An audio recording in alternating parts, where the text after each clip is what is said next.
everyone, I am Dr. Surbhi Unyal and I teach philosophy at the School of Liberal Arts, Bennett University. We are doing a lecture series on Indian knowledge system with a special reference to its philosophical aspects. In today's lecture, we will be discussing the concept of moksha in the Indian knowledge system. Moksha is often translated as liberation, release, or spiritual freedom. It is the ultimate goal of human life in Indian traditions. It's not merely a religious ideal, but a deep philosophical inquiry into the nature of self, suffering, and the possibility of transcendence. So, the concept of moksha is basically related to the idea of liberation or freedom, and this is considered to be the ultimate goal of human life. And since it is one of the important concepts in the Indian tradition, it's not merely a religious ideal. It is in fact a deep philosophical inquiry. And throughout the schools, different schools of Indian philosophy have emphasized and given a different idea of moksha in their philosophy. So, moksha, if we talk about the term and its etymology, it is derived from the Sanskrit root muk, meaning to release or to liberate, represents the ultimate spiritual goal in Indian philosophy. The complete liberation from the cycle of birth, death, and rebirth, which is samsara. In Indian philosophy, moksha is a central notion and included as one of the 4 aspects and goals of human life, which is known as purusharth. So, it is one of the purusharths and one of the most important purusharths, which is the ultimate goal of human life. And as per its etymology is concerned, it is derived from the Sanskrit word muk, which means to be liberated, to release. And in order to be liberated, it means the spiritual union or the ultimate spiritual union with the Supreme. And there are different philosophies which have given different aspects. This is from a Vedantic point of view, and we will see that how different philosophical schools have given different notions on the idea of moksha and the path leading to the idea of moksha. So, basically talking about again moksha, it means it transcends mere happiness or pleasure, representing a state of absolute freedom from all forms of bondage, suffering, and limitation. So, it's not mere happiness, it's not mere pleasure. In fact, liberation here from the Indian perspective means the absolute freedom, and this absolute freedom is freedom from all forms of bondage, freedom from suffering, freedom from limitations. Because if we try to look at the idea of liberation from the Western idea and from the Indian perspective, there is a difference between what is the ultimate goal of life. So, the ultimate goal of life from the Indian tradition is basically the absolute freedom from all forms of bondage, from suffering, also from the cycle of birth and death. While the westernized concept of liberation would be very different, it would be liberation or the freedom to do something, while in the Indian concept, it's more of a freedom from.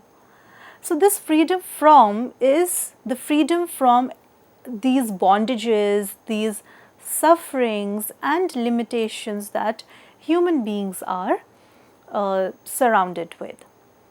So, the concept of moksha addresses humanity's deepest existential questions, which are like, who am I? What is the purpose of life? How can suffering be permanently eliminated? In the Indian philosophical framework, moksha is not just an abstract ideal, but a practical goal achievable through systematic spiritual practice and understanding. So once we ask these questions, that who am I? Why am I in this world? What is the purpose of my life? How can suffering be permanently eliminated? As we will see that in Buddhism and in different other Indian philosophical schools, it has been realized that liberation itself means the removal of suffering. Since human beings, since they are born, they are meant to suffer. So to be born itself means that, we will have different kind of sufferings. So how can we put an end to all these kinds of sufferings? Or if I talk about what is the purpose of my life, and maybe whether I would want to be reborn, whether the soul is permanent, all these metaphysical questions make us think about the notion of moksha, that why is moksha important in the Indian philosophical schools, because these are the questions that we are struggling with. And in order to answer these questions, these existential questions that we often deal with, Indian philosophical framework provide different notions of how we can give answers to these questions. And in doing so, it provides a means which is a practical goal which is achievable through a systematic spiritual practice and understanding. And it's not just an abstract ideal. So it represents the culmination of human evolution, where individual consciousness, it merges with or realizes its identity with the universal consciousness, resulting in permanent peace, bliss and knowledge. So when one realizes, especially from a Vedantic perspective, when one realizes and becomes one with the ultimate, or realizes the identity that the individual self is ultimately, related or is ultimately seen as the Brahman or the universal consciousness, that's when a permanent peace and bliss is experienced, which is called Satchitanand, the constant state of bliss.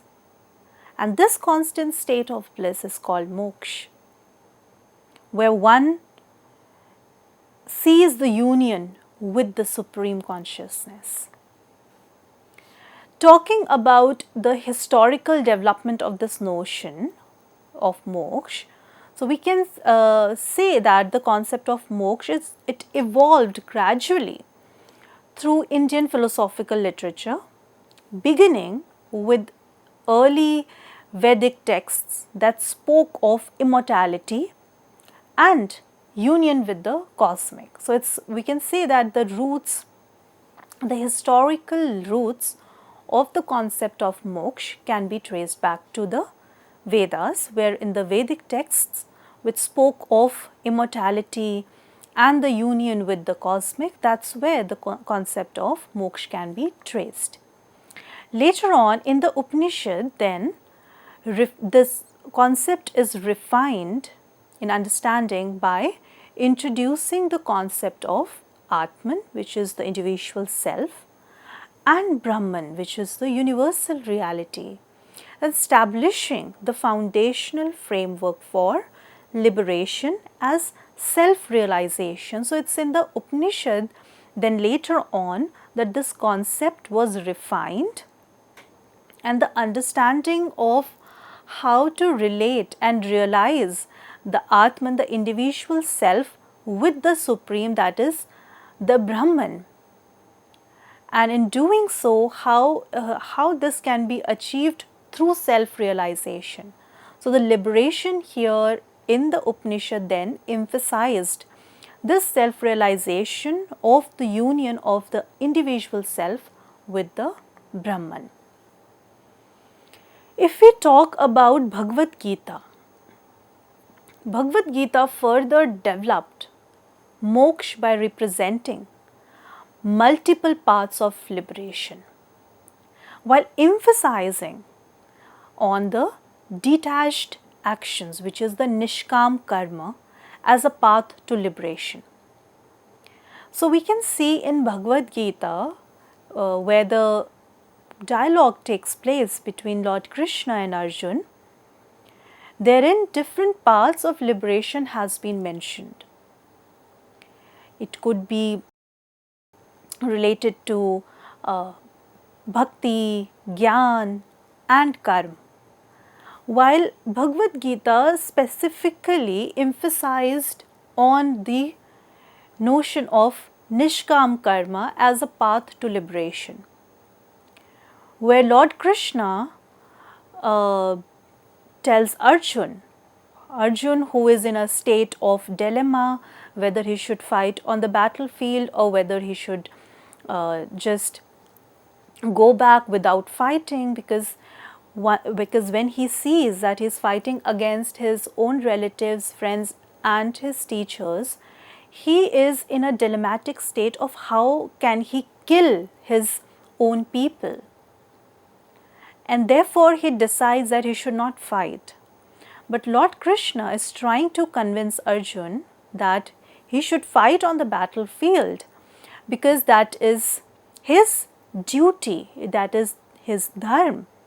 Being a Kshatriya, it is his duty to fight on the battlefield, and because being a Kshatriya, it's his duty to fight on the battlefield, that is the marg, or that is the path that is going to lead him to liberation.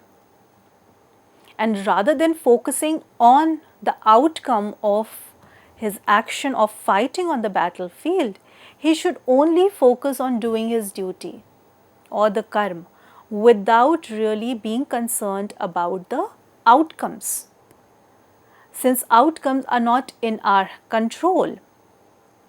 So, what one needs to do is to perform a detached action, which is called a nishkam karma, the karma which is done without the expectation of a desired outcome. So, that's where Krishna is telling Arjun that he should fight on the battlefield, because that is his dharma, and once he performs action in the guidance of dharma, that is going to lead him to liberation. If Arjun wants to adopt any other means to liberation, because Arjun also says that why can't I adopt the knowledge of the marg of knowledge or the path of knowledge in order to seek liberation?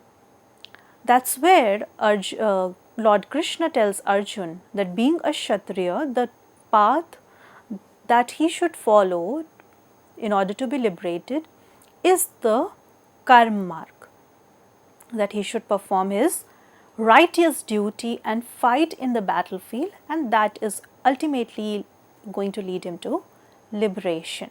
So, that's where in Bhagavad Gita we can see that multiple paths have been talked about, they have been discussed, but the specific focus, the emphasis was on karma marg, and specifically to nishkam karma as a path to liberation. Now, similarly different philosophical schools, they have presented different approaches to moksha. Depending on their metaphysics and epistemology, different philosophical schools have given different notions of moksha. The philosophical foundation of moksha, it rests on several key concepts that form the foundation of Indian metaphysics. the doctrine of karma establishes that every action creates consequences that bind the individual to future experiences, creating a web of cause and effect that perpetuates existence in samsara. So, if talking about and relating this idea of moksha to that of karma and rebirth, it is essential because the doctrine of karma, which talks about every action has a necessary effect and one has to bear the consequences of the action that one does, which then leads to future experiences, because the action one has done, the consequences gets manifest maybe in the present life or in the future lives. So, the future experiences depend on the kind of karma you do in the present. And since every action will definitely be followed by its consequence, therefore, there is a necessary cause and effect relationship. So, actions whose consequences have not yet been manifested in the present life will then be carried forward to the next life. And therefore, this concept of rebirth becomes essential, because it's not just a religious concept or an ideal concept, but in fact it's more to do with causality. Since the consequences have not yet been manifested in this life, they get carried forward and the person has to bear the fruits of the action that they have done in the past.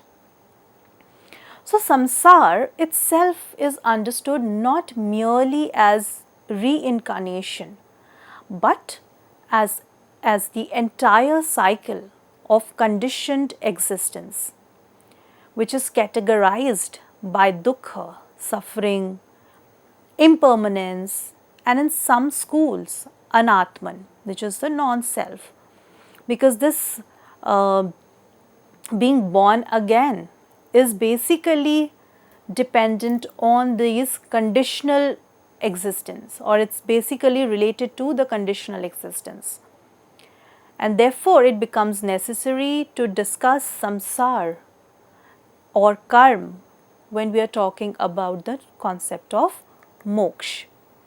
So, the relationship between moksha and karma, or moksha, karma and samsara, it forms the foundational or the fundamental existential framework of Indian philosophy, presenting life as a dynamic tension between bondage and freedom. Samsara means the endless cycle of birth, death and rebirth, driven by karma and categorized by dukkha, suffering, impermanence and conditioned existence. So, this relationship here, we can again see that, since actions will have consequences and since they are not being manifested in the present life, so the soul is born again, or there is a rebirth of the soul which takes place in order to bear the consequences of the actions done in the past. And therefore, since they are born in this world, they have to go through all these kinds of sufferings, impermanence, conditioned existence, and this process goes on. And talking about moksha in this concept would be to move, you would say, away from or to move ahead of this cycle of birth, death and rebirth. And we will discuss that how different schools have given this idea that how we can, how we can move away from this whole cycle and ultimately attain liberation. How is that possible? How can we put an end to suffering? How can we put an end to rebirth? So that we will see that how different schools are talking about. So the wheel of samsara, as we have seen, which operates through 12 causal links of dependent origination in Buddhism, or through the interplay of karma, or through mental impressions and desires in Vedantic understanding. So moksha emerges as a complete transcendence of this cycle, not through escape or denial, but through a realization of one's true nature that stands beyond birth and death. So the concept of samsara and moksha or nirvana in the Buddhist concept would be related to the 12 causal link or the 12 dependent originations.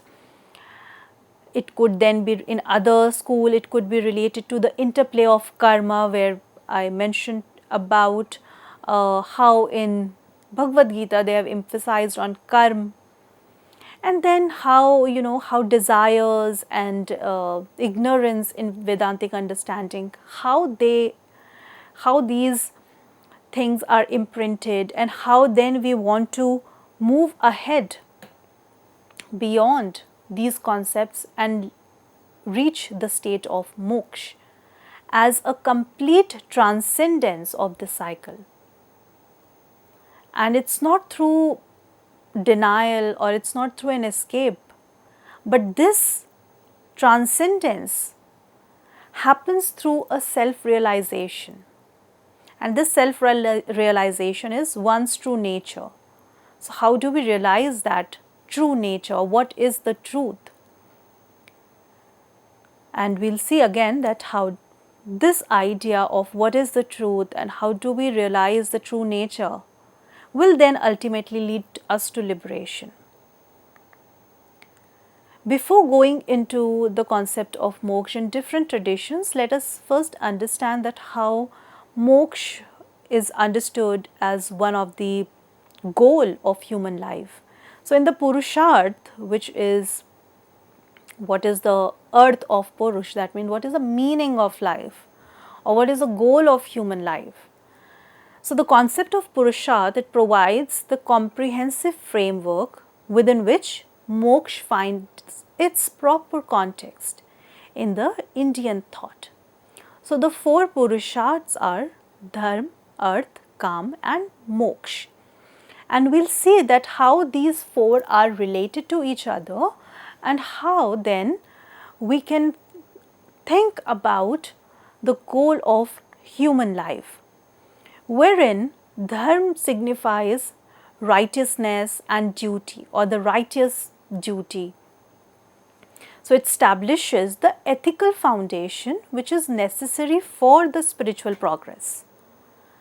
Earth then means material prosperity, security. It acknowledges legitimate worldly needs and the importance of economic stability in creating conditions which are conducive to spiritual practice.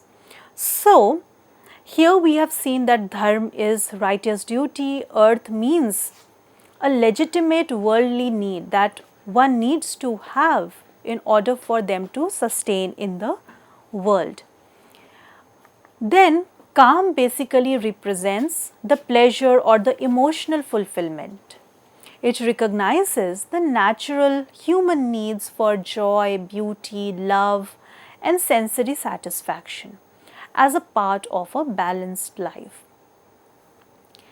Ultimately, moksha stands as the ultimate goal that gives meaning to all other pursuits, representing the transcendence of limited identification while potentially including the transforming the three goals. So, kam representing pleasure and then moksha representing the ultimate goal, and how this ultimate goal is achieved in relation to the other three. And we'll see that how earth and kam done in the guidance of dharma eventually leads to moksha. So, the relationship of these 4 purusharths gives us the understanding of how moksha can be attained, wherein it is not an escape or denial, but while living in the world, how can we then achieve moksha?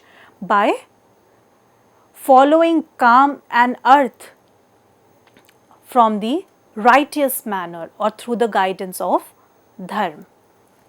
We will continue this lecture and we will talk about how different Indian philosophical schools have talked about the idea of moksha and what are the different types of moksha in the coming lecture. So, with this we will take a break here. Thank you.